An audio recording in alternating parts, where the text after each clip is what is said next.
So I brought Agnes Gray with me on a short work trip to Italy. 3 days full of client meetings in an idyllic setting.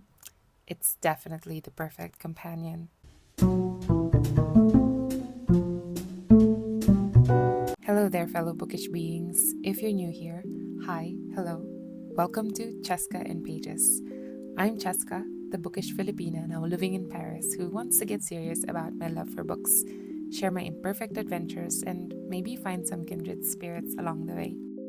So I started reading on the train as we made our way to Bolzano, a town tucked in northern Italy, right near the Austrian border, the gateway to the Italian Alps. As we got closer, the landscape kept pulling me away from the pages. Mountains rising in layers, light spilling over them.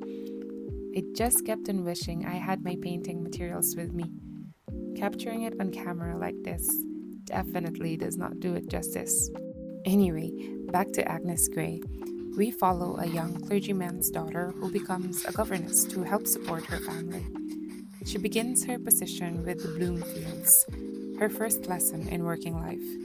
The children are spoiled and deliberately cruel, and Agnes is treated with little respect or authority. Although I was never a governess, I also had some difficulties with my previous jobs. I struggled definitely when I was transitioning from student to a full-time working person.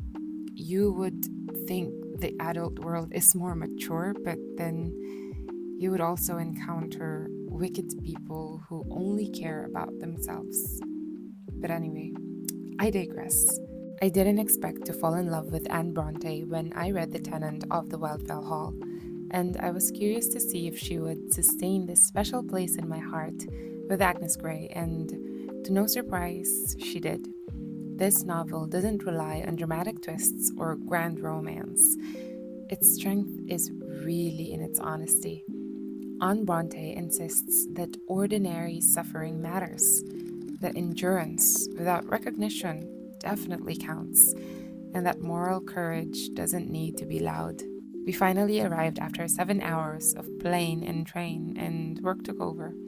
Meetings, notes, more meetings. The next morning, I woke up before 5 just to have some quiet hours to myself, to read and walk around in the morning breeze. The city's waking up. Oh, you can just see the mountains over there. It's perfect.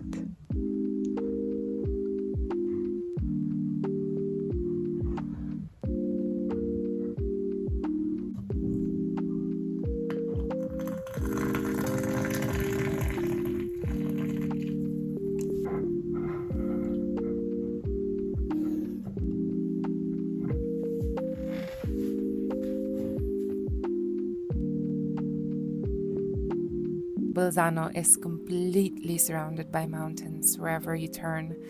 There they are, framing the streets, looming gently in the distance. I've been to Milan, Rome, Como, and Vicenza, but Bolzano is truly something out of a storybook. I cannot get enough of the square. The church is just over there. It's so cool. And then the mountains. Oh gosh, so idyllic.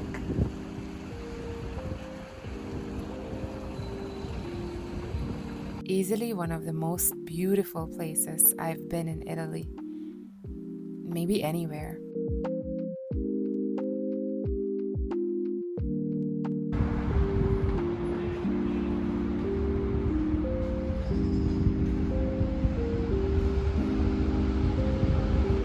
After my walk, I made myself some more tea. By this point, Agnes is living with the Murrays, a more socially refined family where she hoped to have a better work experience. But it's hard when everyone around you is self-absorbed and indifferent. I found myself getting genuinely frustrated on her behalf. How can children be this manipulative? How can adults who are supposed to be responsible for them be so willfully blind? And yet Agnes continues, quietly, persistently. It's also here that we meet Edward Weston, a clergyman she encounters through her very small social circle. He sees her. Finally, someone begins to see her. Not that she was desperate to be seen. Their connection is gentle, unshowy, and rooted in shared values rather than fantasy or unrealistic expectations. That evening, after a full day of meetings, we took a bus just outside of town. We missed our stop and found ourselves at the end of the line. We were definitely lost, but in the best way because we found this little village. Quiet streets, open air. It was like walking around Disney without all the people. I was really craving to move in a place like this.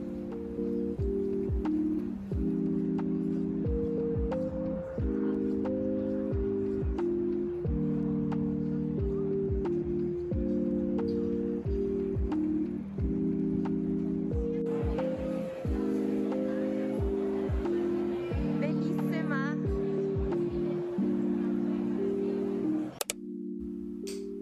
The last day, I had about 20 pages left. Agnes leaves the Murrays and returns home, where she and her mother decide to open a small school together.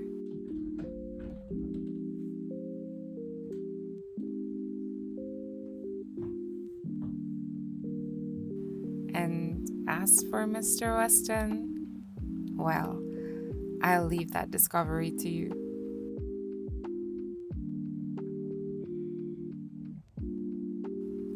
I loved reading Agnes Grey. I think it's a wonderful introduction to the Brontes. It's short and felt deeply personal. Anne Bronte writes from lived experience without too much embellishment, without romance, only for romance's sake. Just honest, beautiful writing. One of my favorite lines reads, I was a close and resolute dissembler. In this one case at least, my prayers, my tears, my wishes, fears, and lamentations were witnessed by myself and heaven alone. I felt that in my bones. The loneliness, yes, but also the strength it takes to carry yourself forward anyway.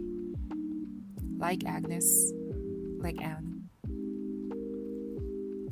Thank you so much for watching. If you have any book recommendations like this one, I'd love to hear all about them in the comments down below. I'll see you in the next book.